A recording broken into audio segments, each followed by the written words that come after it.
মামা কি বিক্রি করতেছেন? বাদাম মাখা মামা।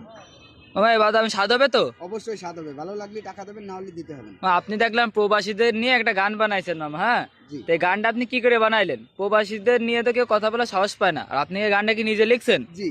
আচ্ছা মামা প্রবাসীকে আমি ভিডিও দেখি, বুঝছেন? হ্যাঁ হ্যাঁ। দেখলি অনেক সময় দেখি যে মা বাবা সাইডে, তারা বউ ছেলে মেয়ে সাইডে খুব কষ্টে টাকার জন্য ছুটছে, খুব কষ্ট করে তারা। আসলে কি যে বাড়ির লোক অনেকজন বুঝতে পারে না যে তারা প্রবাসে কি কষ্ট করে, কারণ তারা চায় হলো প্রবাসের টাকা।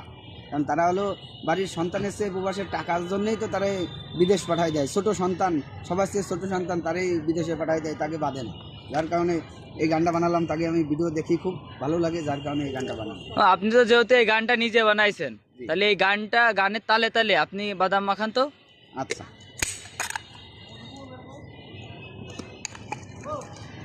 আমি কপাল পোড়া প্রবাসী, আমার মুখে নেই তো হাসি, আমার চোখে ঝরে পানি।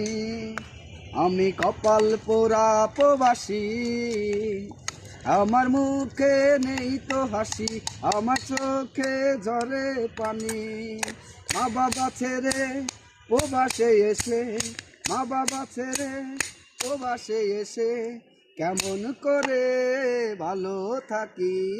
আমি কপাল পোড়া প্রবাসী, আমার মুখে নেই তো হাসি, আমার চোখে ঝরে পানি।